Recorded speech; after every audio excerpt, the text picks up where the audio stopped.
name is Tania, and I'm from Melifalahoa's line. And Melifalahoa, she had 8 children, and my father is Willie, or Riami. Riami, he, for the past 2 months, he's very crippled. He was very physically unable to do anything. But then all of a sudden, Friday, he saw all his brothers. And he was up and down, walking back and forth, dancing on the side. So Saturday, it was a great day. He bought his chair, his wheelchair, but he was there. But tonight he sends his love, and he is apologetic that he cannot make it. So, because he's not here, I can tell stories about him. But Lavania is doing a live, so I'll keep it to it. But when I was born in New Zealand, and I only knew of my grandmother. And my grandmother, she was a very, how can I say it? She was very stern woman. And from what I gathered, they were all the same. They were all stern but loving, if that makes sense. And my father, then my grandparents, they raised their family and they decided to leave to America. And so my father and my mom, we stayed in New Zealand, and the only people that we really got to know was Uncle Whenoi and Auntie Malahina.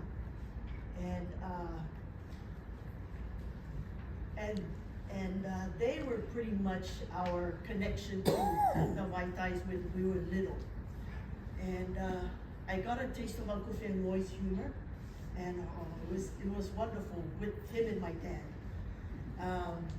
Auntie Lavinia later came into the picture. She is Uncle Shinia's daughter.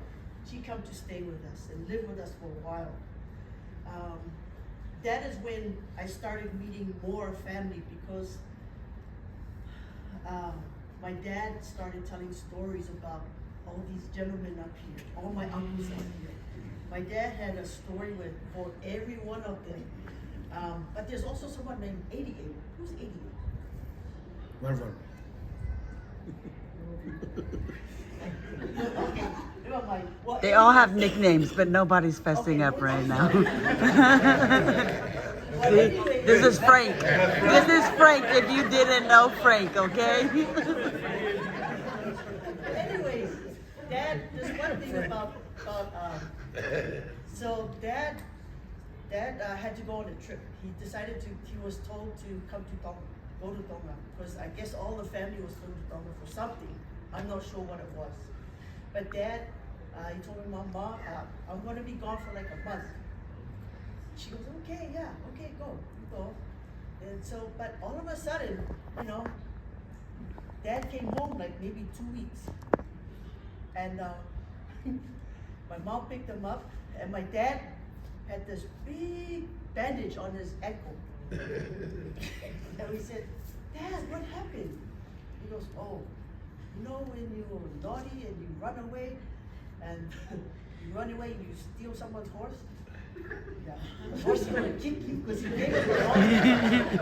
Anyways, there was a lot of stories, especially about my uncles and my aunties. What I gotta say? So when when we finally moved to America, when we was in New Zealand, I got to meet Uncle Sunia, because he would come to visit Auntie Lavinia. And Uncle Sunia, I heard stories about Uncle Sunia that, hey, that's one guy you don't mess with. I didn't have that problem. He was so loving. He was, I knew there was something about him, but I knew there was things you shouldn't cross, but he was such a loving man. I wish I could say, yeah, he was a loving man. And that was then I started getting introduced more to the Vaitai side, until we moved to America, and then I started meeting all of them. And to say that someone got raised by someone got raised, no, they all got raised by all of them. They all raised all of them. There was no one that was dead, or, you know, anyways. So, I just wanted to say that growing up in Utah, they would get together. They all would get together at the park. Park was a big thing for them. They'd all have picnics that would last for like an overnight to the next day. You know, the men would come, they'd bring the food, and the ladies would just sit there all night, all day, just talk and talk. But it was a great time growing up with them. I miss them, and I know they'd be very proud of all of you, especially those in the back. They'd be proud of all their grandchildren, because their grandchildren are taking advantage of what they brought them here for. Their grandchildren, they're taking advantage of. Get your education, raise your family right. Be strong in whatever faith you are in, but and never forget them and for what they stood for and their dream of bringing their children here to a better life. Tonga is beautiful, but here are the opportunities for you to carry on and to remember them always. Sorry I'm taking too long. Love you all. Have a good evening. Thank you.